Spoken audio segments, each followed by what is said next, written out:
Boa noite e que a graça do Senhor seja multiplicado para nós. Deixa eu só iniciar hoje à noite rapidinho recomendando mais alguns livros. Vocês sabem que nós procuramos por meio disto ajudar na edificação da igreja. Pais Sábios, Filhos Brilhantes, do John MacArthur, é meu autor predileto. Fora meus pais, eu creio que ninguém tem me edificado mais do que ele. A idade da oportunidade, recursos para a educação de adolescentes. Eu creio que muitas vezes a gente não pensa da adolescência como sendo a idade da oportunidade. Mas esse é um recurso bom aí. E um livro lançado agora, já nesse ano, do pastor Almir Tavares, orando pela família. Eu me esforço por ouvir este irmão pregar também quando tenho a oportunidade. Gostaria de convidá-los a abrirem as suas Bíblias a Gênesis 1:1 hoje à noite. Gênesis 1:1. E vamos ler a palavra do Senhor. Gênesis 1:1 diz: no princípio criou Deus os céus e a terra. Vamos orar. Ó Pai,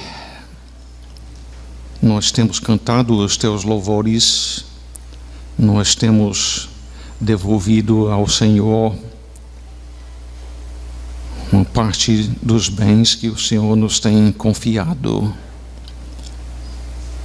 E agora nós queremos te adorar também, ouvindo a tua voz. Me preserva, Senhor, de dizer qualquer coisa que seja errado. Se eu disser alguma coisa errada aqui, que as pessoas presentes possam examinar as Escrituras e confiar naquilo que tu tens dito. Mas o nosso desejo aqui nesta noite é ser um instrumento nas tuas mãos. Nós rogamos isto no nome de nosso Senhor Jesus Cristo. Amém. Podem se sentarem. Eu lhes pergunto, o que aconteceu antes de Gênesis 1:1? Você diz, mas Bruce, Gênesis 1:1 é o primeiro versículo da Bíblia. Você está querendo dizer que tem outro livro que foi perdido? Nada disto. Eu quero apresentar para vocês que na Bíblia, e especialmente nós vamos olhar no Novo Testamento, alguns versículos que tratam de coisas que ocorreram antes de Gênesis 1:1. Primeiramente, Gálatas capítulo 4, versículos 4 e 5. Aqui diz: vindo, porém, a plenitude do tempo, o tempo certo, o tempo planejado pelo Senhor Deus enviou seu Filho, nascido de mulher, nascido sob a lei, para resgatar os que estavam sob a lei, a fim de que recebêssemos a adoção de filhos.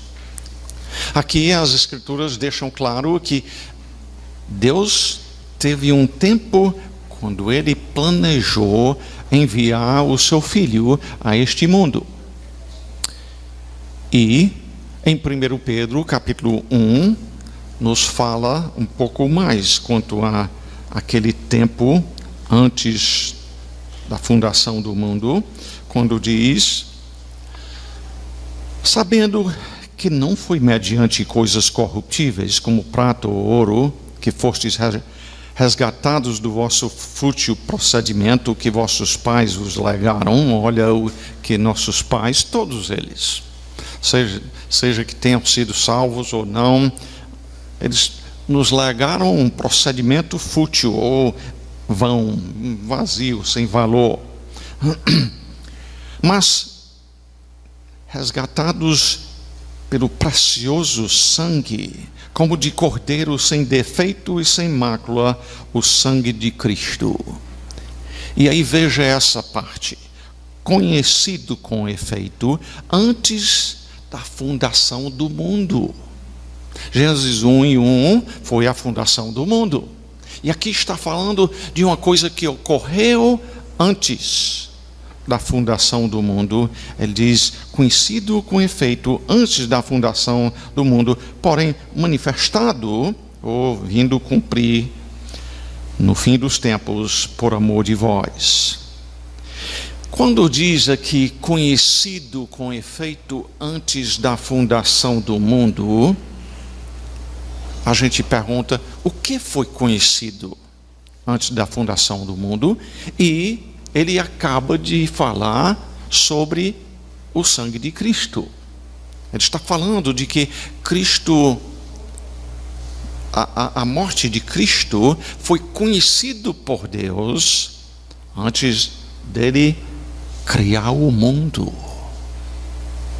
Estamos falando aqui de algo antes de Gênesis 1:1, então. E é importante que a gente compreenda que quando a Bíblia fala aqui conhecido, não é meramente conhecido no sentido de que Deus sabe que vai acontecer. É mais do que isto. Ele sabe que vai acontecer porque Ele planejou isto. Ele planejou fazer homens e salvar alguns. Continuando, em Efésios capítulo 1. Em Efésios capítulo 1, em versículos 3-5, o apóstolo Paulo diz: bendito o Deus e Pai de nosso Senhor Jesus Cristo, que nos tem abençoado, já abençoou, né? Com toda sorte de bênçãos espirituais nas regiões celestiais em Cristo, assim como nos escolheu nele, quando?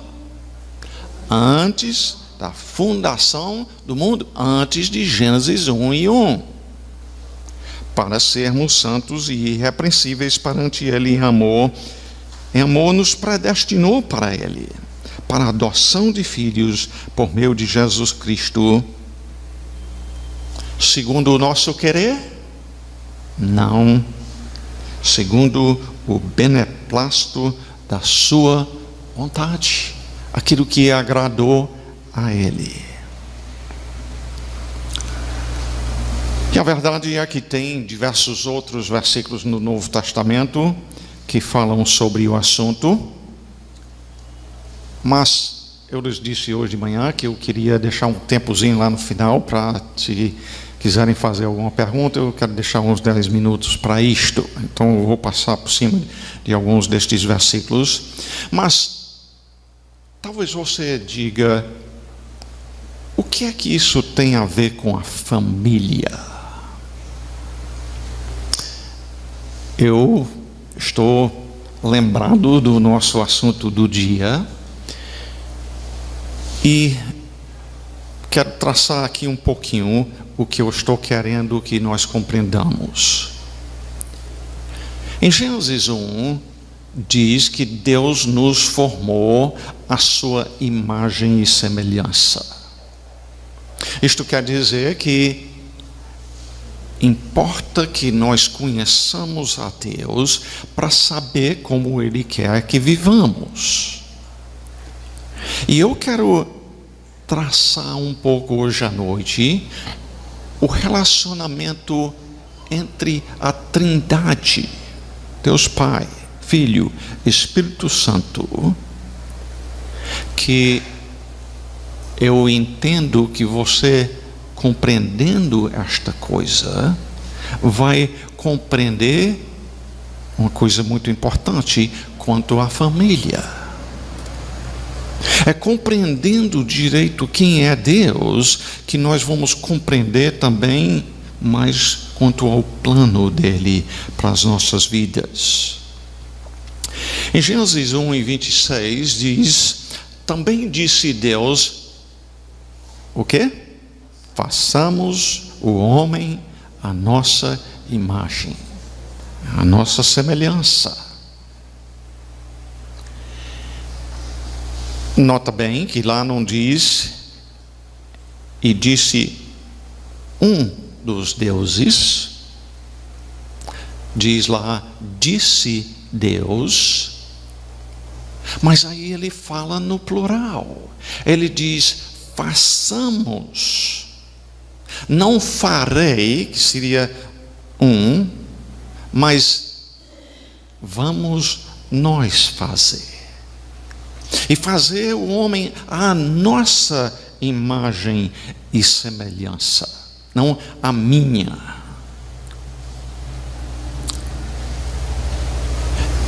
Aliás, inclui uma ordem: façamos o homem. Eu sei muito bem que a esta altura a pessoa estudando isso aqui não saberia que existe trindade. Mas tem muita coisa nas Escrituras, não vou passar tempo em cima disto, eu acredito que vocês creem na Trindade, que é bíblico.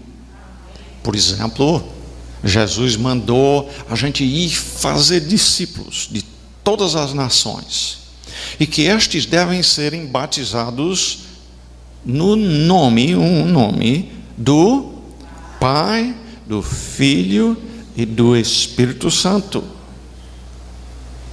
E há várias referências, não somente que dizem que Jesus é Deus, mas que o Espírito Santo é Deus, e atributos em comum, suas obras são em comuns.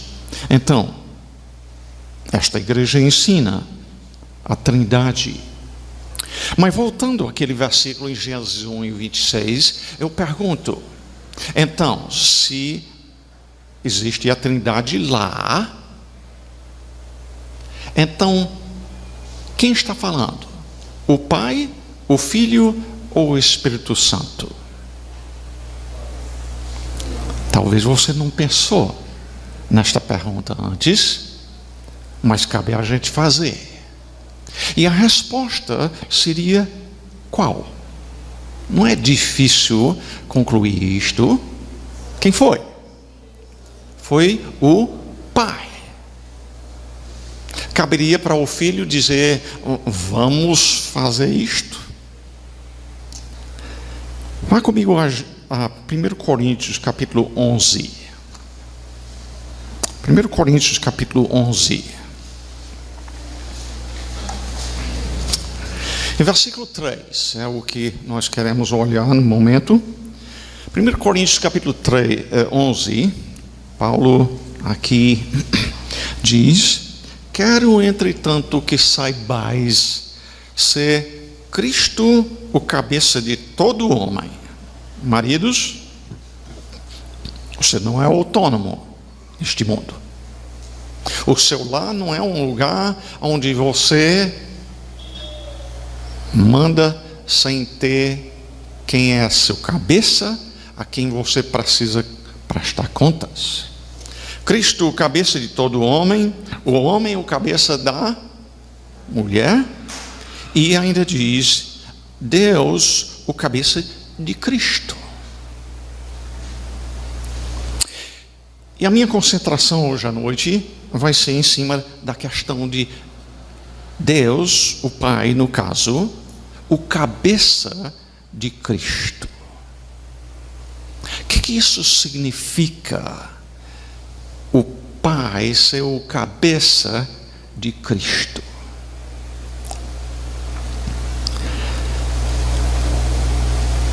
Muitos de vocês sabem que 3 anos e meio atrás, mais ou menos, um dos nossos filhos esteve num acidente automobilístico, onde ele pegou uma pancada aqui no olho esquerdo e, essencialmente, beirou a morte.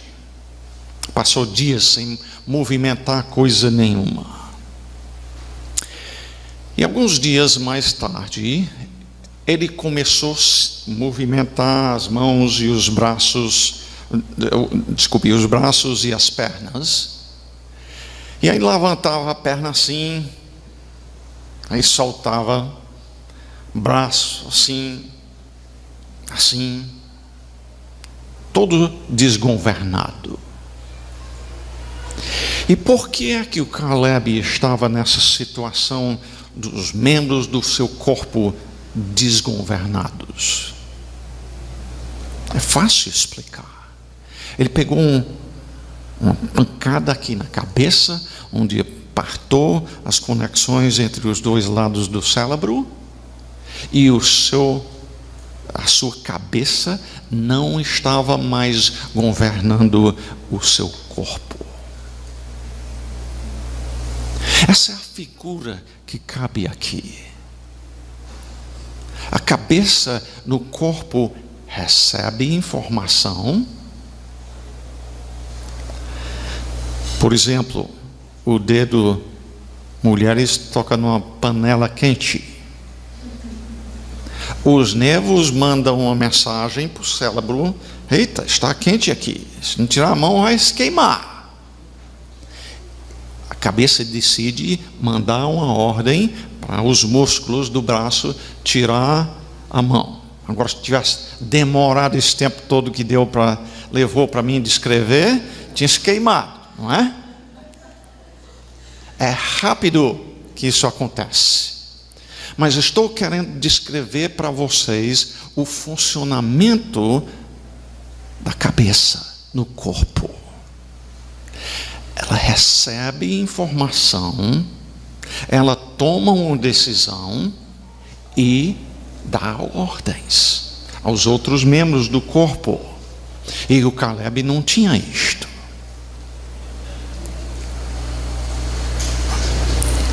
Agora, só tem um destes 4, Deus, Cristo, homem, mulher, só tem um que não tem cabeça sobre ele. Quem é? O Pai. Não tem ninguém como autoridade por cima dele. Importa que nós meditemos nas coisas aqui. Quando diz que o Pai é o cabeça de Cristo, isso significa que, quanto à natureza de Cristo, quanto aos atributos dele, o Filho é inferior ao Pai? Absolutamente não. Quanto aos atributos divinos, Pai, Filho, Espírito Santo, quanto a, por exemplo, o Pai sendo onisciente, o Filho é, o Espírito é também. Se o Pai é justo, o Filho é justo, e assim por diante. Se o Pai ama, o Filho ama. E todos os atributos de Deus, Pai, Filho e Espírito Santo, são iguais. Não há nenhuma inferioridade quanto à pessoa. Porém, em termos de autoridade, em termos de função, tem funções diferentes. Em função, o Filho faz a vontade do Pai.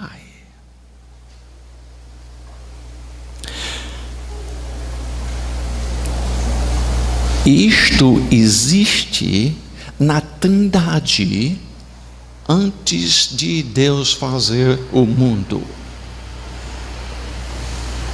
Existe isto então dentro da Trindade porque tem pecado e conflito e por isso precisa disto? Obviamente não. Há perfeita harmonia lá. E há ainda cabeça. Que no caso de Deus, honestamente, eu confesso que não sei se da parte dele envolve receber informação. Logo, a gente pensa, quem é onisciente, que vai receber de informação? Ah? Mas pelo menos que ele toma decisões e dá ordens, ele faz. E eu quero que vocês vejam um pouco disto demonstrado na vida de Jesus no livro de João. Então, abram as suas Bíblias lá em João. Nós vamos passar por diversos versículos aqui, de acordo com o tempo que der. Nós vamos começar em João capítulo 4 e versículo 34. Esta é a história da mulher samaritana e os discípulos chegam a Jesus com alimento para ele comer. Ele estava com fome, já era meio-dia. E Jesus diz em João 4:34: a minha comida consiste em fazer a vontade daquele que me enviou e fazer a sua obra. Pense nisto comigo por um momento. Você gosta de comer? Parece que todos gostam, porque senão não estariam aqui, não é? E alguns gostam muito, né? Pois bem, mas Jesus diz aqui: a minha comida, o que me alimenta, é o quê? Fazer a vontade daquele que me enviou.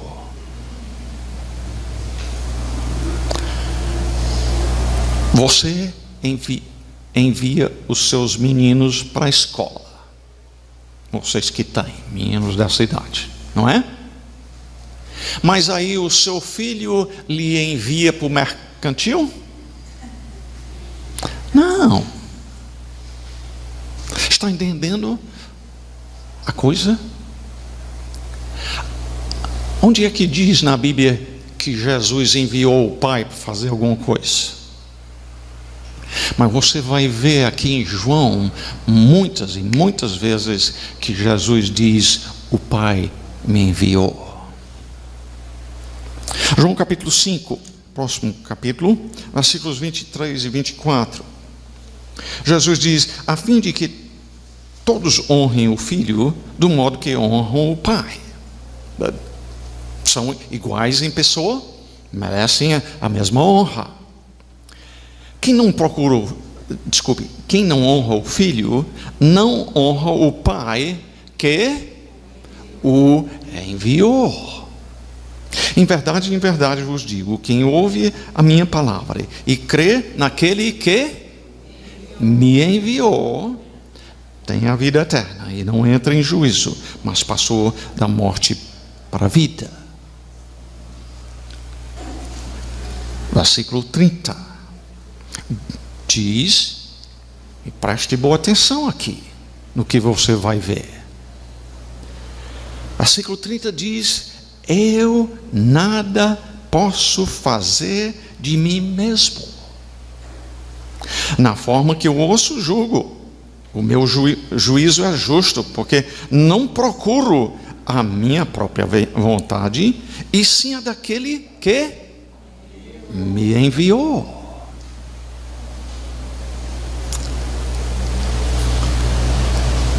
Esse versículo aqui é um que as testemunhas de Jeová pelo menos se chamam isto, na verdade não são, mas gostam de usar esse versículo aqui, onde Jesus diz: eu nada posso fazer de mim mesmo. E aí vão dizer em cima disto, está vendo? Jesus é lá embaixo, inferior ao Pai. Não é complicado esta coisa. O problema é não reconhecer a igualdade de pessoa e a questão da função. Mas não é só na Trindade que existe isto. Por exemplo, na Polícia Militar, o capitão e o soldado, em termos de pessoa, um é inferior ao outro. Em pessoa, como é? Não tem inferioridade de pessoa. São duas pessoas iguais quanto a pessoa. Mas quando se trata de função, dentro da Polícia Militar, o capitão, ele faz as decisões e dá as ordens. Esta é a confusão que muitos não entendem quanto à Trindade. Há uma igualdade na pessoa, nos atributos divinos, entre Pai, Filho e Espírito Santo. Mas em termos de função, o Pai é o cabeça. A Bíblia é bem clara em declarar que é assim. Nota no final do versículo 30 ainda, diz: porque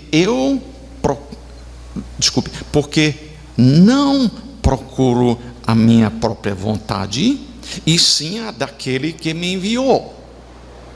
Aí a gente pergunta: Jesus tem vontade? Ele decide, faz escolhas? Hein? O que o versículo diz? Não procuro a minha vontade. Ele tem vontade? Tem. Ele acaba de dizer que tem. A questão é: essa vontade dele está voluntariamente e alegremente em submissão à vontade do Pai, que é o cabeça. No mesmo capítulo ainda, versículos 36 e 37, Jesus diz: mas eu tenho um maior testemunho do que o de João, no caso João Batista, porque as obras que o Pai me confiou, nota bem, o Pai me confiou um trabalho para eu fazer, para que eu as realizasse, essas que eu faço testemunham a meu respeito de que o Pai me enviou de novo. 37, o Pai que me enviou de novo, esse mesmo é que tem dado testemunho de mim. Isso no capítulo 5. Próximo capítulo, capítulo 6, versículos 38 e 39. Porque eu desci do céu, Jesus diz, não para fazer a minha própria, o quê? Vontade. Ele tem vontade? Tem. Mas voluntariamente e alegremente ele tem submetido esta vontade à do Pai. E sim a vontade daquele que me enviou. Versículo 44 ainda diz: ninguém pode vir a mim se o Pai que me enviou não o trouxer.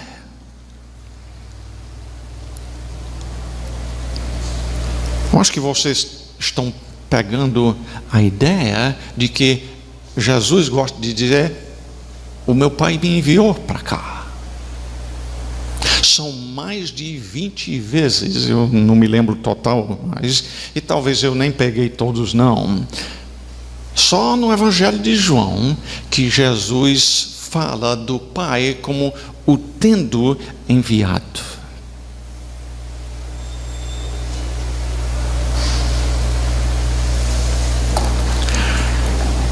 João capítulo 8. Eu vou pular o de capítulo 7, lá tem também, mas eu vou pular este por causa do tempo. João capítulo 8, versículos 28 e 29.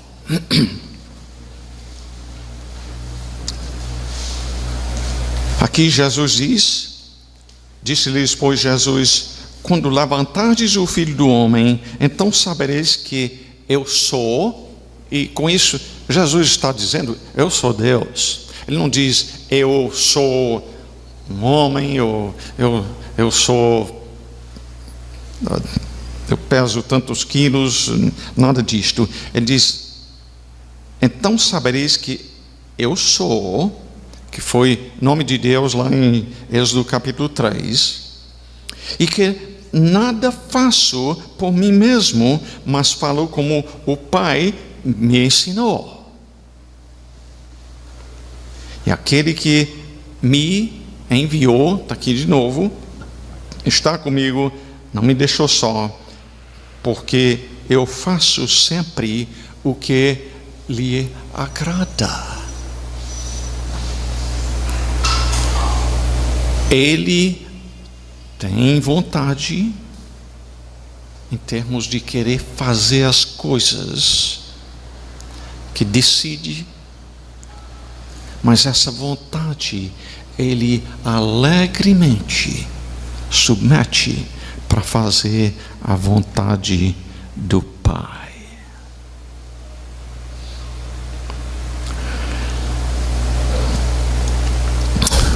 Vamos a João 10 ainda. João 10, vamos passar por cima. Não, eu não encontrei no capítulo 9 não. Mas no capítulo 10, no versículo 16 diz: ainda tenho outras ovelhas que não são deste aprisco. A mim me convém conduzi-las, elas ouvirão a minha voz, então haverá um rebanho e um pastor. Por isso, o Pai que me ama, nota bem, o Pai é o cabeça, ele dá as ordens, mas Jesus tem com toda confiança que o Pai o ama. Aliás, maridos, isso deve nos inspirar a também transmitir para os nossos filhos essa confiança que nós o amamos. Não perfeitamente como Deus Pai amou o Filho, mas deve servir de modelo para nós. O Pai me ama porque eu dou a minha vida para reassumir. Ninguém a tira de mim, pelo contrário, eu espontaneamente a dou. Tenho autoridade para entregar e também para reavê-la. Este mandato, ou ordem, ou mandamento, recebi de meu Pai. Sempre aí para fazer a vontade do Pai. No versículo 31, Jesus diz: eu e o Pai somos um. Um em natureza, unidos de propósito. Mas isso não desfaz a questão de uma função diferente.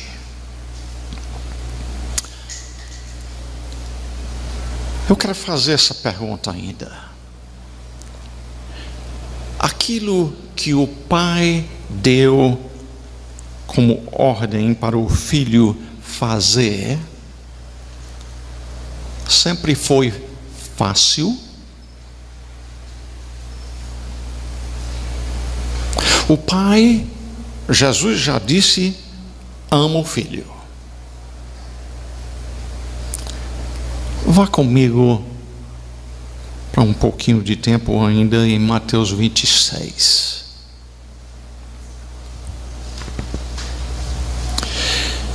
Em Mateus capítulo 26 e versículo 38, Jesus disse a Pedro, e a João e Tiago: a minha alma está profundamente triste, até a morte. Ficai aqui e vigiai comigo. E nesse momento de profunda tristeza, no versículo 39, Jesus ora ao Pai. E observe bem as palavras dele: meu Pai, se possível, passe de mim este cálice. Você sente a emoção da coisa? Meu Pai, se possível. Aliás, um dos evangelhos, não lembro bem do momento, também menciona que ele disse: Pai, tudo te é possível. E se possível, passe de mim esse cálice. Esse cálice é uma referência ao quê? A morte dele na cruz.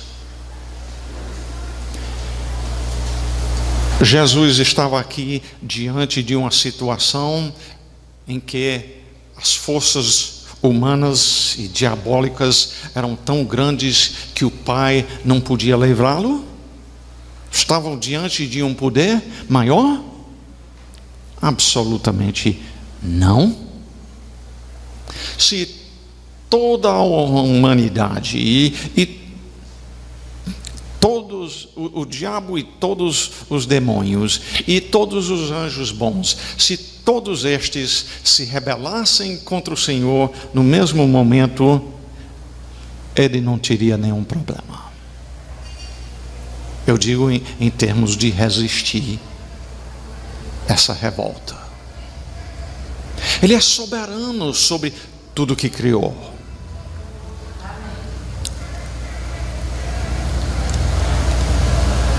Jesus diz então: Pai, se possível, passe de mim este cálice. Mas note bem o que ele continua dizendo: todavia, não seja como eu quero, e sim como tu queres.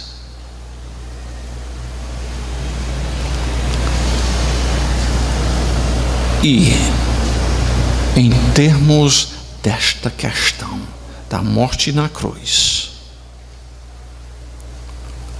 o Pai poupou o seu filho? Ele livrou o seu filho de ir à cruz? Não. Nós cantamos aqui mais cedo o estandarte desta igreja: levantemos sem temor.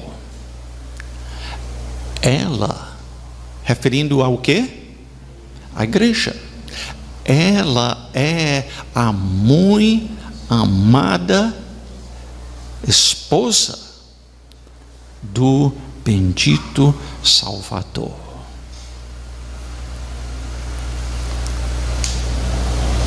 Você está compreendendo o que está acontecendo aqui? Você ia sacrificar um filho seu por um inimigo seu?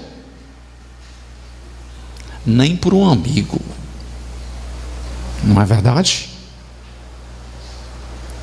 Mas é isto que as Escrituras afirmam que Jesus Cristo, o Pai, fez através de Cristo.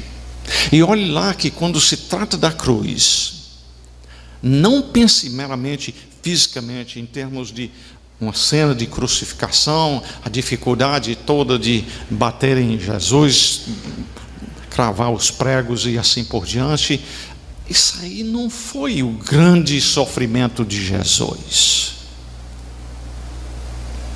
Você vê ele reclamar quando estão colocando os pregos?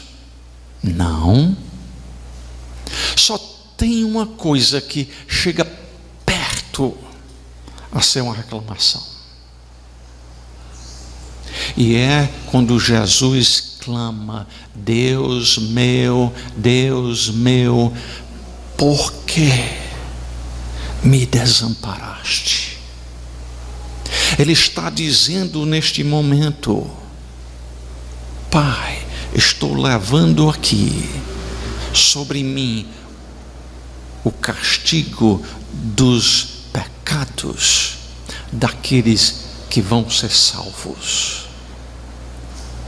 E o Pai não poupou o Filho para poder salvar pecadores como você e eu.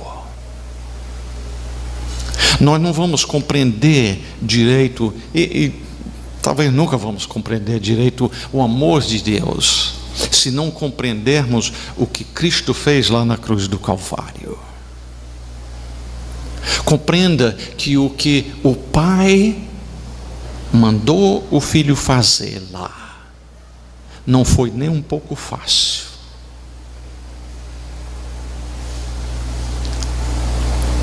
Porém, ele tinha voluntariamente e alegremente submetido à vontade dele para fazer a vontade do Pai. E no final de contas, isso a fim de nós sermos a muito amada esposa do bendito Salvador. E nós, como pecadores, devíamos nesse momento estar dizendo: Senhor, eu não merecia isto. Por que você fez isso para mim?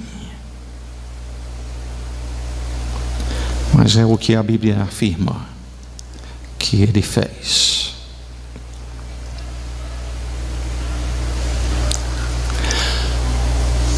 Ainda gostaria de rapidinho fazer essa pergunta aqui. Quanto à Trindade ainda, essa questão de o Filho submeter ao Pai como cabeça, foi coisa só do tempo da encarnação? Vamos a 1 Coríntios capítulo 15. 1 Coríntios capítulo 15 e vamos nos versículos 27 e 28. 27 diz: porque todas as coisas sujeitou debaixo dos pés, isto é, Cristo sujeitou todas as coisas debaixo da autoridade dele. E quando diz que foi o Pai que fez isso debaixo dos pés de Cristo. E quando diz que todas as coisas lhe estão sujeitas, isto é, sujeitas a Cristo, certamente exclui aquele que tudo lhe subordinou. Quem não é sujeito a quem? Deus Pai. Ele não é sujeito ao Filho. E versículo 28, então diz: quando, porém, todas as coisas lhe estiverem sujeitas, isto é, a Jesus, então o próprio Filho também, veja o tempo deste verbo, se, o quê? Sujeitará. O tempo é futuro. Então, o próprio Filho também se sujeitará àquele que todas as coisas lhe sujeitou. Quem é aquele aí que lhe sujeitou todas as coisas? o Pai, para que Deus seja tudo em todos. Então, responda a minha pergunta. A questão da submissão do filho ao pai é coisa somente aqui do tempo da encarnação? A resposta é não. Não.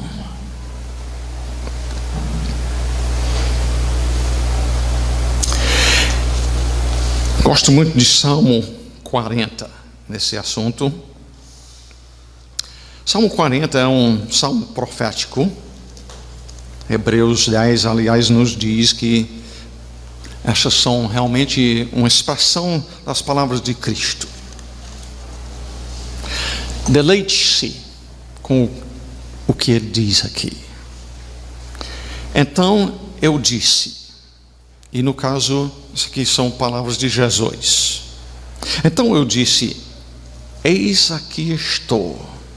No rolo do livro está escrito a meu respeito, agrada-me fazer a tua vontade, ó Deus meu.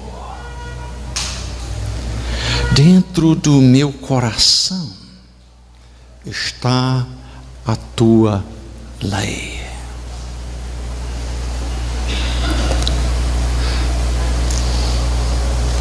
A submissão de Cristo ao Pai é resmungando, é lamentando, que coisa terrível, eu sou igual a Ele em pessoa e tenho que estar debaixo da autoridade dEle, ao ponto de submeter a minha vontade à dEle? Não, Ele diz, agrada-me fazer a tua vontade. Dentro do meu coração, aquilo que me alegra, está a tua lei, as tuas ordens.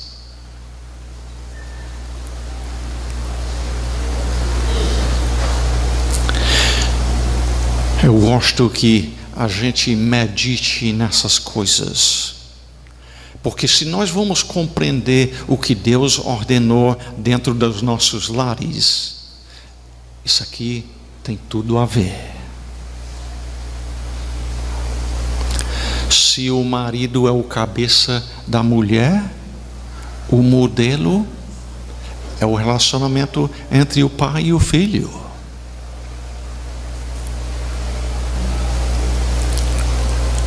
E do mesmo jeito, quanto a pessoa, a minha esposa não é nem um pouco inferior à minha pessoa. Quando se trata de recompensa, na hora do Senhor dar as recompensas, ela não vai ter nem um pouco de recompensa menos do que a minha, se for fiel ao que Deus deu para ela. De fato, quanto à minha pessoa, a responsabilidade é maior. Tenho mais que prestar contas a Deus por ser o cabeça do meu lar. Eu espero que isto ajuda-nos a compreender a visão bíblica. A teologia é prático. Compreendendo como funciona a Trindade, tem tudo a ver com minha vida em família. Então, não despreze a sã doutrina. Ela tem tudo a ver com a nossa vida em família. Estude quem é Deus, os relacionamentos que existem lá. E vai ser, com certeza, algo que vai inspirar você a saber viver de modo agradável ao Senhor em família.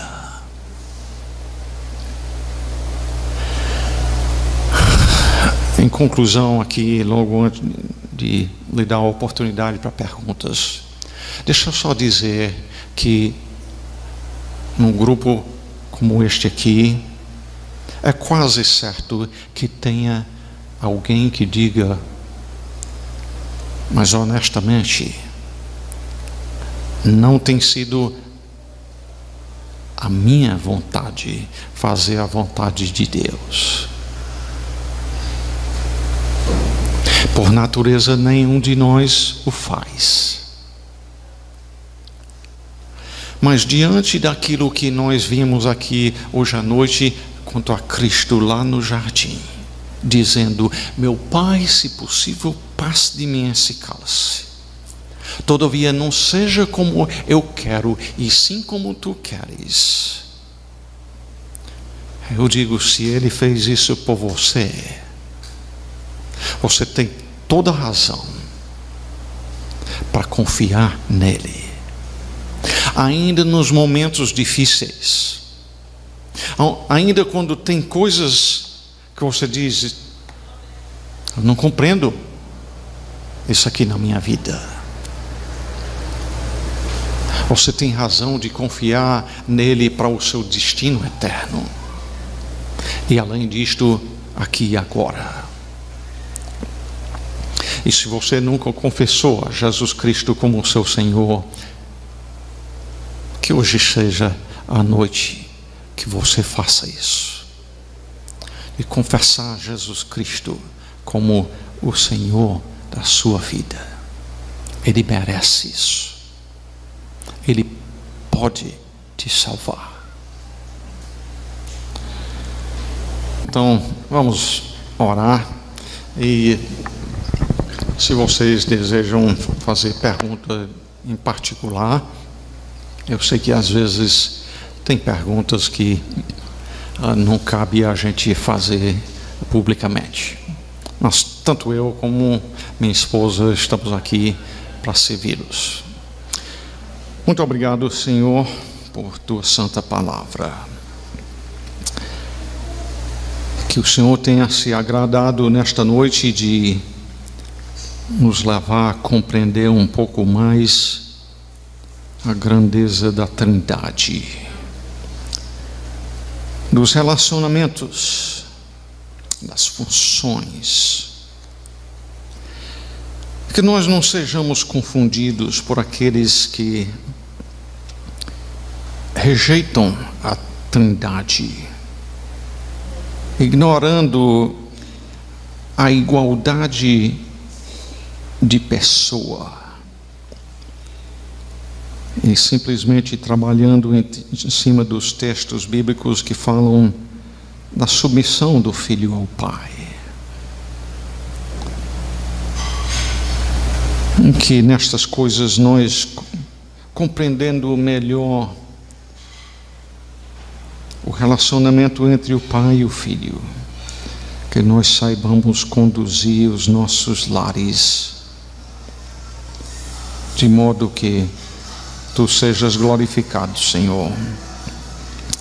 Nós suplicamos estas coisas, também pedindo por qualquer um aqui ainda perdido nos seus pecados, que hoje venha arrependido a dizer: se Cristo fez isto por mim, morrendo por mim, um miserável pecador, Ele merece ser Senhor de minha vida eternamente. Opera este milagre da salvação. Em nome de nosso Senhor Jesus Cristo oramos. Amém.